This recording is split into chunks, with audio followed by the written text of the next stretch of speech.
Welcome to ICEF Monitor. I'm here with David Hooser from Franklin Virtual High School. David, tell us a little bit more about your background in the industry. Well, my background is more in technology, and keep in mind, an online high school is a blend of, academics and technology. So our school every day is operating 24/7. We have to make sure the technology platforms are, functional and accessible. So, but we also have to make sure the academic programs are pure and beneficial. So, but my background is in technology. I actually spent my early years in the semiconductor industry and transitioned from kind of a hardware to internet and software individual. So, but I've been operating as an accredited school since July of 2012. We've been a online full 9 through 12 high school since 2009. And I'm sure you've seen quite a lot of growth even in these early years. Everyone is gravitating towards online learning. It's obviously a booming sector these days. Tell us a little bit more about how agents are adjusting to this rising demand for online learning. Well, the agents are still, it's new. So the first tendency of anyone is to kind of resist change, and I think we've seen our fair share of that. So they're still trying to figure out how it will work into their product offering. I think part of the misconception with them is they think or are trying to position it as an alternative to what they're currently promoting in their markets. The way we're trying to get them to better understand and start offering it is more of a supplement to what they offer to help either prepare kids that are about to go on an academic year program, or to help them during the program, or to continue the educational experience after they return home from an academic year program.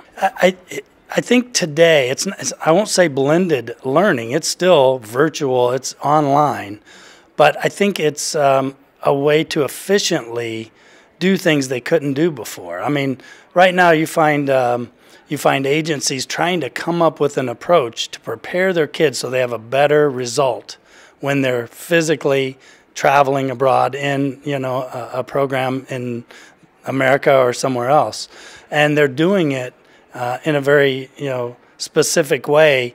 But not all the kids that they support come from their home city, so it's difficult to teach someone or prepare someone who is 100 kilometers away from where they have their office.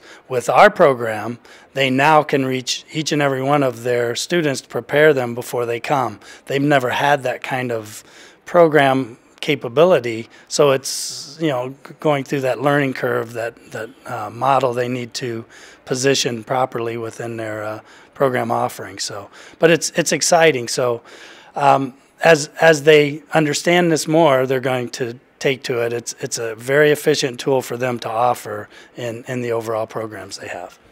So you've seen quite a lot of interest from agents. What kinds of questions are they asking? In a recent discussion I had with a group of agents, it's funny, I asked them how many were currently promoting online programs at a high school level, because that is what we offer. Out of about 50, only 3 raised their hands. So it's still very new, so they ask a lot of questions. Everything is of interest to them. But I think the biggest question they ask is, how do they get their kids started? So what we've been doing is setting up a lot of good training through our partners, student management group. They actually physically go out to the agents in their countries, or we have webinars and things like that to help the agents understand what they're going to need to do to get their students prepared. One of the things I suggest to every agent, it's online. Go find it, sign up as a student, try out a class. If you have an office, you take lesson 1, let your office mate take lesson 2. The best way to really get your hands around what this is to experience it. So, but they're asking every question you can imagine, and we're excited to answer everyone. Oh, it's great to hear. What other kinds of challenges do you find when working with agents who are new to selling online education? Again, the big thing is just the change going from selling a physical, you come into my office and now I sign you up and in a few months you're going to travel abroad, to understanding that once you engage with a student, you could start them tomorrow in a classroom. If it's a preparation course like an SAT prep or a language prep or even our AYP, Academic Year Program Prep option, those are available immediately. You don't have to wait for them to get on a plane to go to that country and experience it. They can experience it right now. So getting them in that mindset has been one of the biggest challenges we've had. And do you see a certain demand, more demand, let's say, for an exam preparation course versus a language course or versus a completion course? Where are the trends kind of falling? Well, I think because it's also new to students and parents, it's especially new and I guess concerning to parents because they're used to their kids getting on their computer and playing games, right? So parents are the biggest, decision maker, and we've got to go in and convince them that, hey, kids love technology. They're going to do this no matter what, so we may as well start getting them into it. And I think a little bit at a time is the best way. Saying we're going to put you in a completely online, core school versus we're going to give you a couple of online courses. It's an easier thing to promote both to parents and to the students and get them used to it. Is there like a trial that they can take online before they officially sign up? Well, there are samplings that they can do, and we do have a lot of online training. So literally you can experience the entire classroom before you ever pay for a class. So yes, absolutely. We have to let you know what you're going to experience and what it's like so that you're ready for it.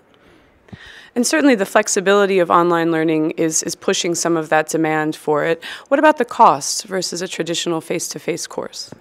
Well, I mean, we're talking about a global marketplace with agents that all do things their way. And the really, I guess, exciting thing for us, we set up our program completely in partnership with our agents. So when you ask me what the price is, I don't really set the price to the students in every country.